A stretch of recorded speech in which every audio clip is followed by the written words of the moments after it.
Hey everyone, Will here from Mature Minded Gamers, and today I'm joined by Eric. Hey everybody. And today we're going to be talking about the Aeons End Outcast Kickstarter that is live right now. It's got 4 days to go. It's raised about $337,000. We have been playing like crazy Aeons End, the New Age, and man, I really like that game. It is awesome. I had never played a New Age game until we got this one from Stronghold Games. Indie Boards and Cards, who is a sister company of Stronghold Games, but that's besides the point. Man, am I in love with this game. I absolutely love the whole mechanics of it, the fact that it's cooperative. I like that there's an enemy boss. I like that all the characters feel different. I don't know. I've never played a game quite like this that mixes all these different not components. What am I thinking of? Abilities or different types of Mechanics, I guess. mechanics? Yeah. Yeah, and it just really feels good. It flows. The games last about an hour, I'd say roughly. But we've been playing the expedition mode, which is Mm-hmm. awesome too. Not only do you get this awesome game that's a standalone. I mean, it's an expansion, but it's also a standalone by itself. And Right. then so you can just randomly, pick cards and play. But it also has this legacy kind of expedition mode, which is I've been having a ton of fun with it. What I like about it is it introduces all the cards so you don't get overwhelmed by having to figure out which cards to use the first time. I really like that. So, and it tells the story. And so far I'm very intrigued by what's going to happen in the story, the characters. I like that we're unlocking new breach mages as we're playing and fighting different villains and it really ramps up difficulty too. I I'm thoroughly enjoying it as well. I started back in the second edition and man, I really like this game. It mixes a lot of the things that I like with the ease of aspect of play. But so we're here to talk about the or the new Outcast Kickstarter that's out. This one is going to be just kind of like an expansion. It looks like of the story. So I was kind of reading through here, Eric, and I read this, and I want to kind of share my thoughts with you on this one. So this one follows Zana, an original Aeons End breach maid who has turned her back on New Gravehold and Zaxos, who is exiled after betraying his fellow mages. Zaxos comes to Zana with a quest to find a mythical legend, the Fountain of Souls, which can supposedly bring back mages who have fallen in battle.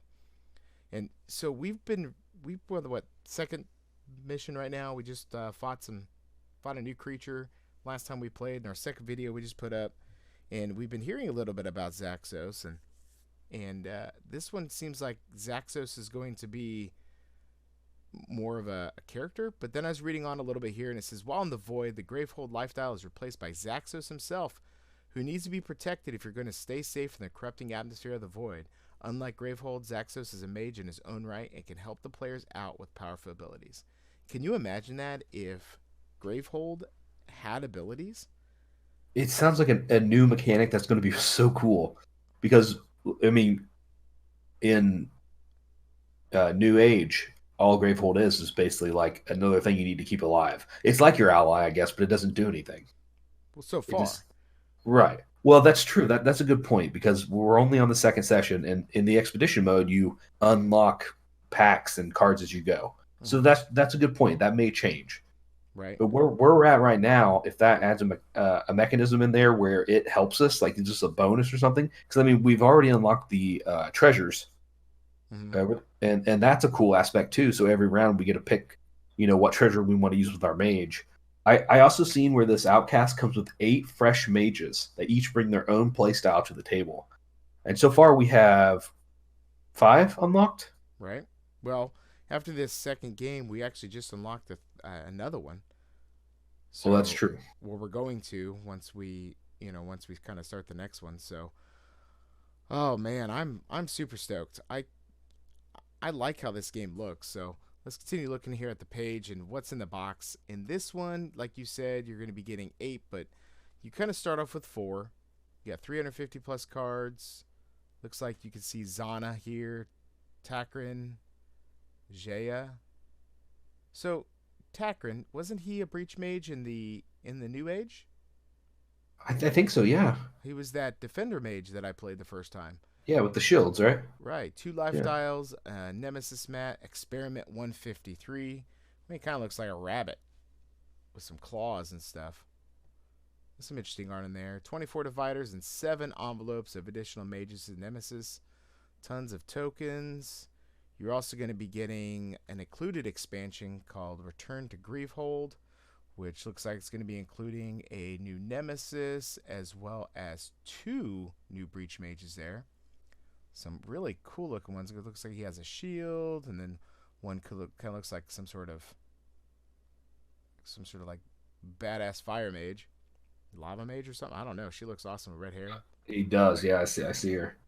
So And we talked about the artwork in the Aeons End really mm-hmm. up their game in the New Age expansion, and it looks like they're sticking with it, and maybe even looks even better Right, in this new expansion. So I'm excited to see all the pictures and all the artwork and see what they've added. absolutely. Then you've got another expansion that's going to be included. This is going to basically be having all the stretch goals and anything level promo. This one's called the Southern Village. Hmm, that's pretty awesome. Got a learn to play video on here by Watch It Played. Rodney's a super fantastic guy. See pledge levels. Tornado of Insight. This is the one that I backed right here. Gets for $69 or more, you'll get 1 copy of Aeons End, Outcast, Return to Gravehold expansions, and all included stretch goals. I kind of like what they did with the different pledge levels. You got Lightning Arrow. For $130, you'll get 1 copy of Aeons End, Outcast, and the included stuff from the Tornado of Insight, and then plus any 1 wave of content. The next one, Fortifying Blaze, same thing, but 2 waves of content. Clarifying Light for 260, 3 waves of content, and Destiny Forger, which gives you all waves, basically everything. So the different waves that you can choose are the second edition with the depths and the nameless expansions. You can choose a different wave called Aeons End War Eternal. You get the Void and the Outer Dark. You could get a different wave, which is Aeon's Legacy, as well as Buried Secrets. And then the fourth wave you could choose from is the New Age with Shattered Dreams and the Ancients. Wow, we're definitely going to have to get the Shattered Dreams and the Ancients expansions. Man, yeah. So the Legacy game is going to be a must play for us. I hope that we can get our hands on that and get some of it, some sessions of it in because I think it's going to be a ton of fun. Absolutely. I love Legacy games, and I love Aeon's End, excuse me. And I would love to play this. I wonder what they do with the legacy aspect in this game, though. Do you put stickers on cards? Do you tear up cards? I wonder how that works. I'm Permadeath on characters? yeah. You know, I mean, do you rip up a breach mage if they die? I'm wondering. I really want to see what it's like because, like we talked about, the expedition mode. So the Legacy version was out before New Age, right? I believe so. I'm So not I'm entirely sure on that one.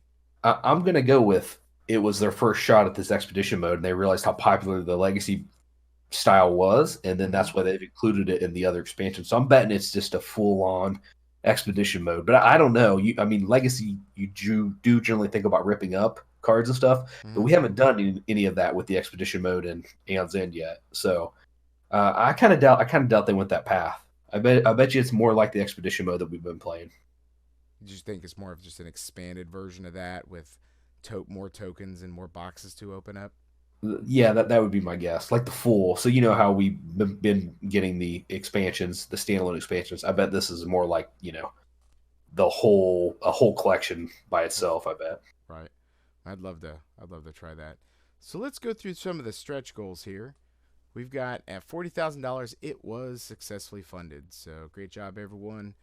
The next unlock here was a new mage. You get a player mat, a starter card, 3 breaches added to the Southern Village. Now this is a promo, so this is beyond what's in the actual game itself. So there's another mage. You get a course skating Sapal. Looks like a new gem. Gem is typically how you generate resources in the game with different effects. I was kind of apprehensive at first as far as like buying my first one. I was like, I don't know, it seems like I'll have money, but you really need to get gems. Yeah, well, like we talked about in our review of this game. Check it out on YouTube. Played and reviewed. it always feels like there is not enough resources to buy everything you want. And I mean, it's like constant. Like I don't ever, even at the end of the game, both games we played, I just felt like, okay, well now I feel like I have enough spells in my deck. And it's just you never feel like you're quite there. It keeps you constantly wanting more and more, and the game just keeps moving forward. And it's great though. It's not a negative of the game. It just No. makes it so it's not boring at all, and you could take a completely different strategy every time. I could totally be your support one round, and focus all your spells or focus your portals. That's not the right term. What are they called? Breaches. Breaches. Yeah, sorry. I could focus your breaches and basically just buy cards to help support you if I want, or I can go straight out and get a whole bunch of spells myself, or I can do relics. And it's just I love this fact. I love this part of the game. The Yeah. fact that I can play in so many different ways. I 100% agreed.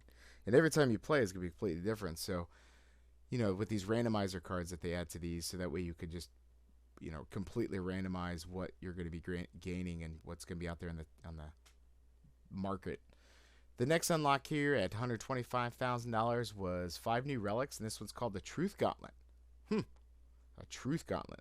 Now, relics are usually the one shots. What do you think a Truth Gauntlet would do? Man, I don't really have any clue in this game. Yeah, I wonder if it's going to be something like, do you think the Truth, maybe see what's going to be coming up next on the Oh villain yeah, deck? you're right. Or the You're Nemesis right. deck? Yep, I bet you it does let you peek. Something like that, yeah. Yep, I didn't even think about that mechanic, so we haven't seen it yet, but that would make a lot of sense. The next one at 150,000 was a Volt Replicator. Man, I bet that's going to do something like mimics a spell that's prepped or something. Yep, that sounds right. Yeah, yeah, that could be Or cool. or let you pull two cards from the deck or from the buy pile. Oh, replicate something in your hand. Right, Yeah. something like that. Couple new treasures for at $175,000. This one is Sahala's Black Meteorite, Ritual Staff, and Arcane Timepiece.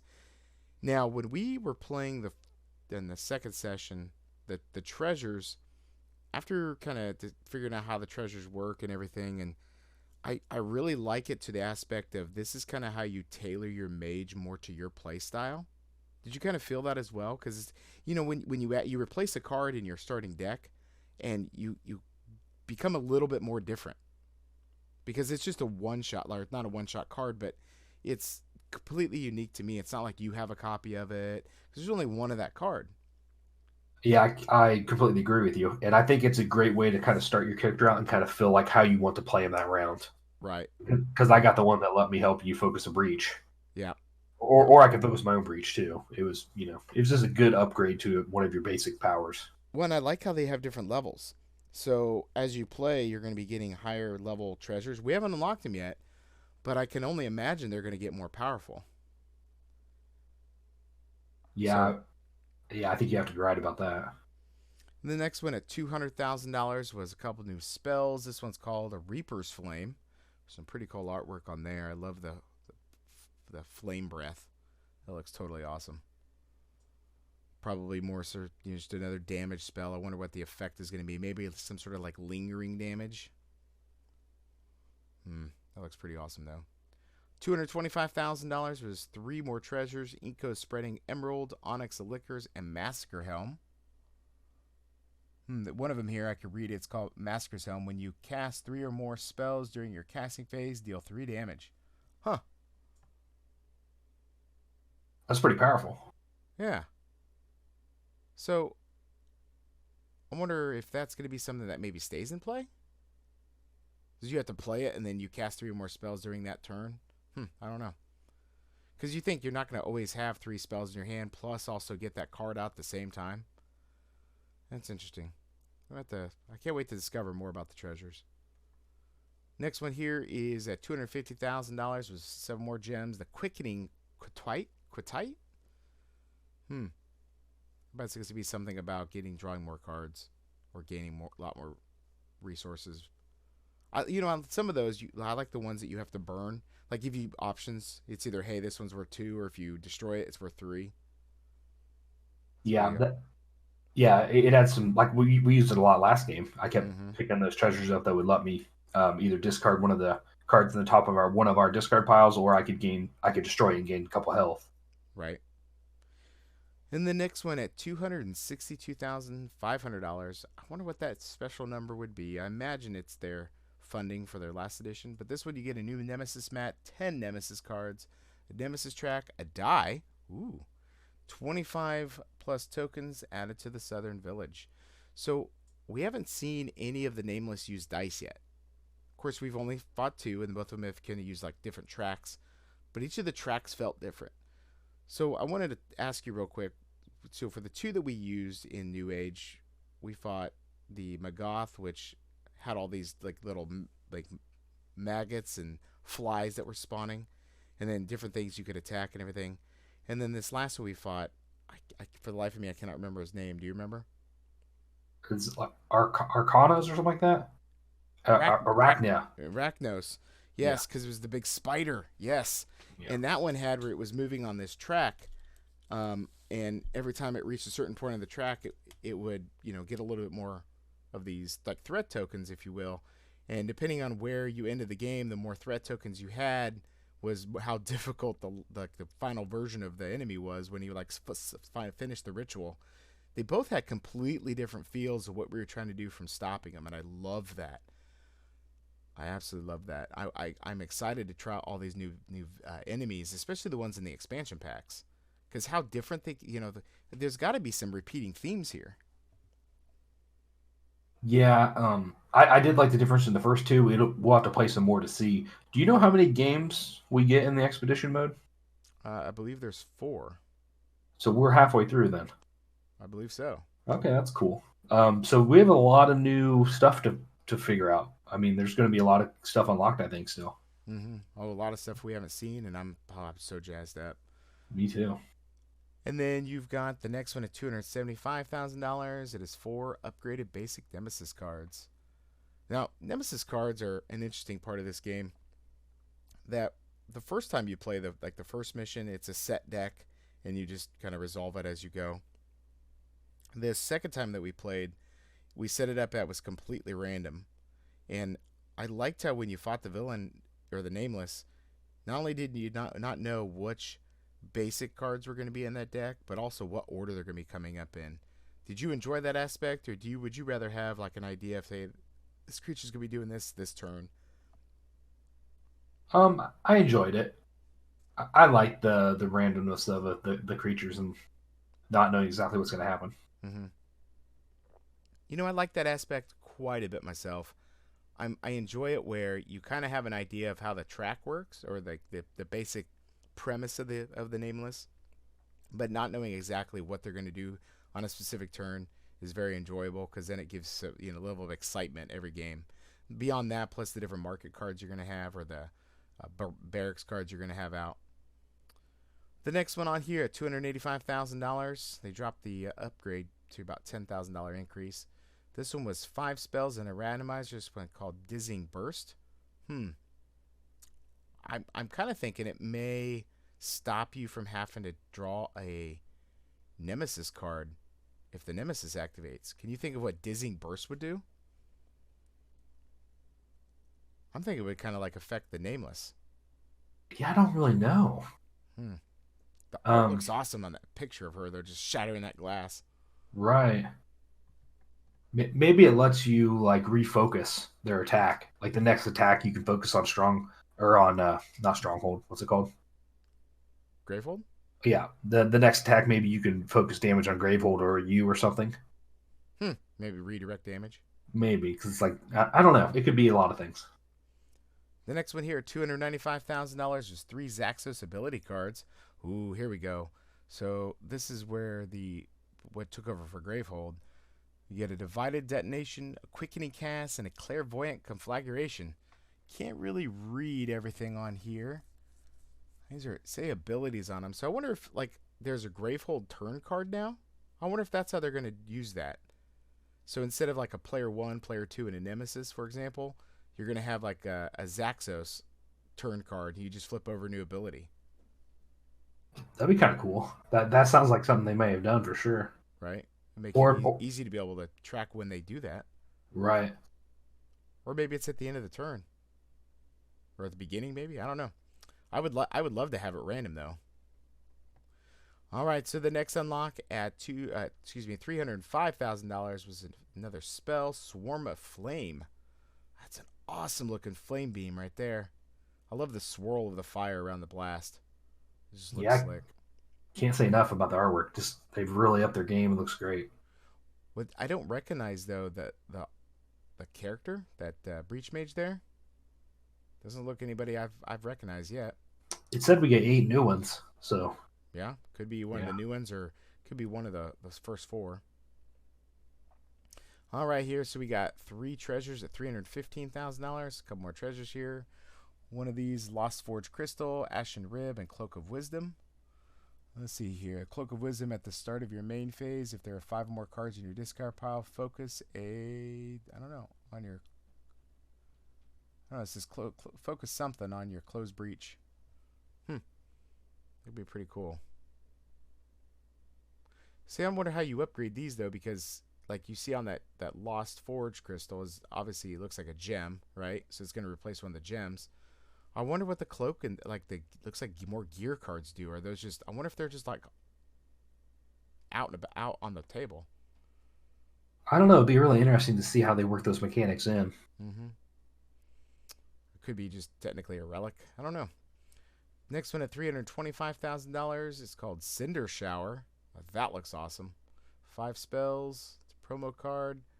Whew, that raining down those meteorites, if you will, coming down. That looks awesome. Real colorful too. What do you think Cinder Shower is going to do? I would imagine like a whole bunch of damage to different things. Spreading out damage, maybe? There's not usually a bunch of enemies, though, right? I mean, I guess there isn't if they draw. Right. So yeah, that would make sense. Next one, three. Go ahead.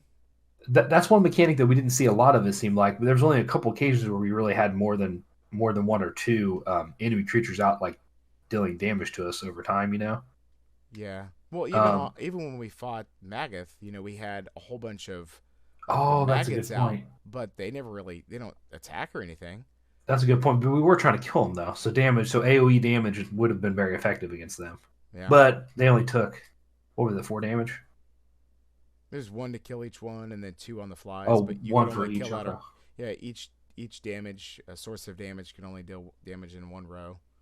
See, I don't really see that being very effective then, unless Yeah. every enemy is going to work at that mechanic, and I don't think they would do that. So I bet it's something else. Yeah. Let's see here. 2 treasures at $335,000. Suskull's Lucky Coin and Sparkling Shards. Treasure level 2. At the start of your game, set this next to the gem supply pile. When a player claims a card from the supply pile, that player gains a charge. Huh.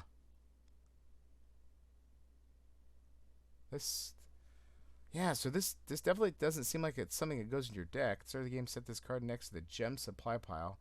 When a player plays a card from that supply pile, gains a card, gains a charge. Wow, man. Can you imagine anytime you gained a gem card, you're going to be gaining a charge? That is slick. Especially for, what was his name? Gargos?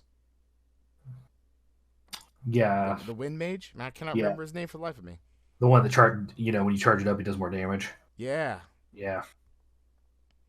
There's some other, like my guy, I didn't really have any desire to use it. My Artifact Hunter. The Relic Hunter? Or Relic Hunter, yeah. I can see where it could have been useful. But with our particular spread of cards, it really wasn't. So I never even worried about charging up. So I think it just kind of, like we talked about, depends on how you're playing your character.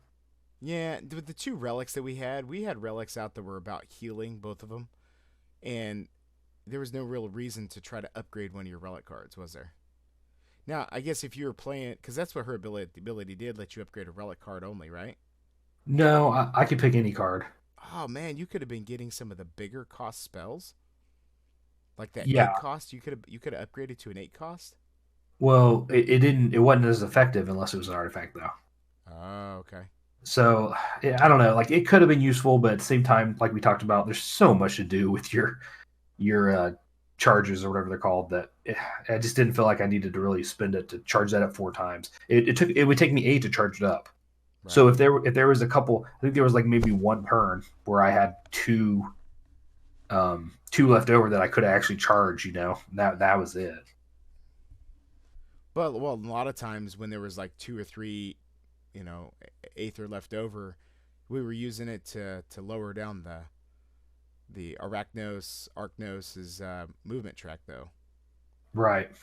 Which you got to think if there's only like one on there, and we let him get all the way down to completing the ritual, would that have just made the game easier though?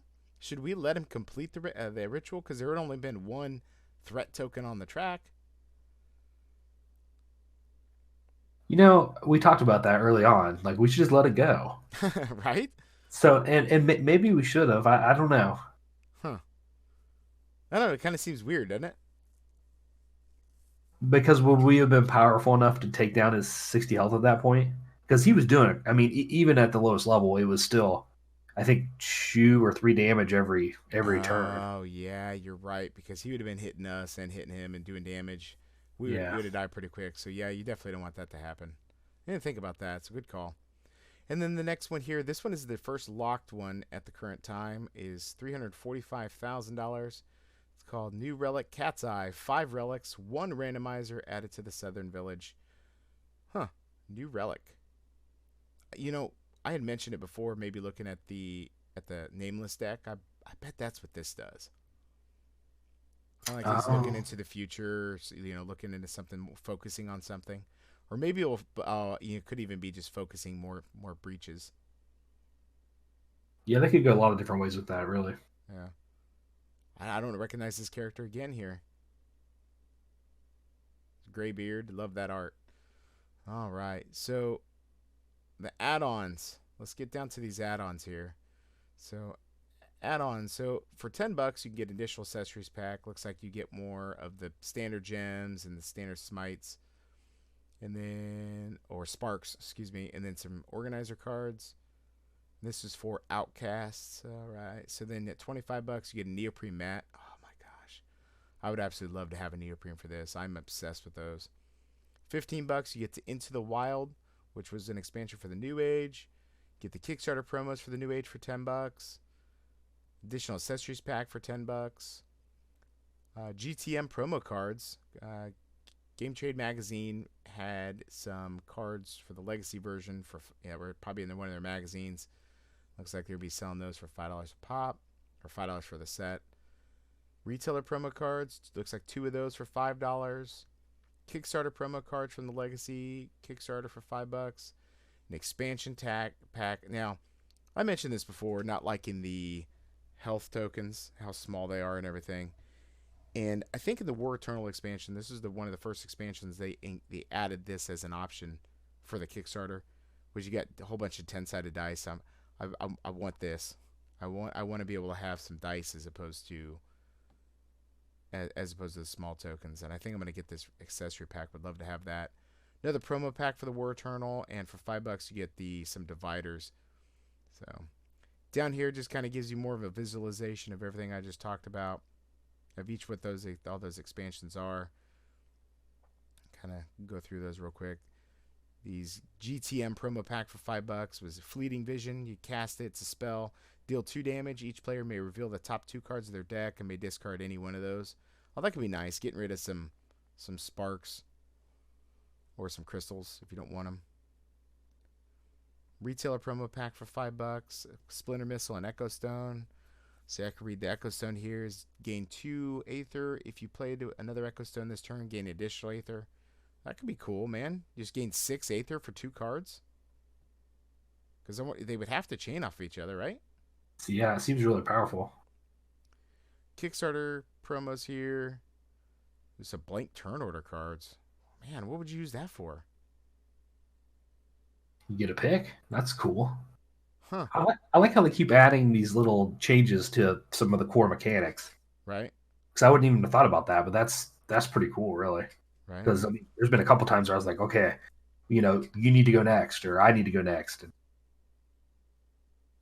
Oh, this accessories pack. The sparks and the crystals have different art. That's fantastic.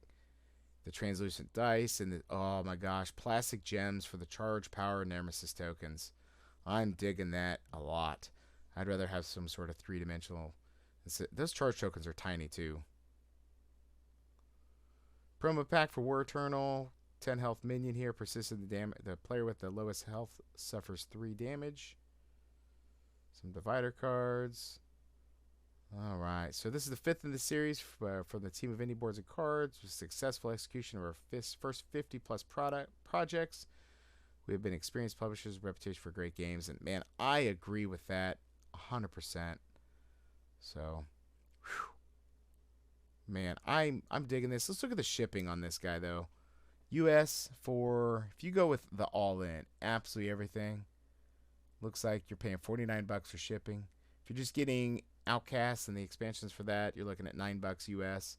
You know, anywhere in between from $9 to $49. That's not too shabby, especially with the increase of shipping release recently. It does say here, release timing. Our plan is to have Aeon End Outcast available at Gen Con. Ooh. If you want a Gen Con pickup, do not pledge for this project. All the stretch goals will be available in the games we bring to Gen Con in Essen. Your support is very valuable to Indie Boards and Cards. We look forward to seeing you again this year with lots of great new games. Wow. Well, we are big Gen Conners. We're there every year, so I'm excited. Absolutely. Absolutely. So that was Aeons End Outcast. We're going to end it off here with watching this video here for them off their website.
Wow, what an awesome video.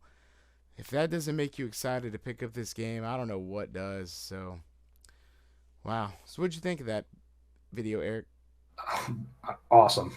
Like I said, I'm in love with Aeons End now. This is went from a game I had heard of but never really had any interest because I didn't know anything about it to probably one of my top 5 games now already. I mean, we'll have to play some more to figure it out, but right now it's my number 1 game right now for this year. Absolutely. I can't wait to get to our 3rd video. So with that, I will bid everyone a fond farewell for this Kickstarter preview for Aeons End Outcast. Eric, you want to take us out?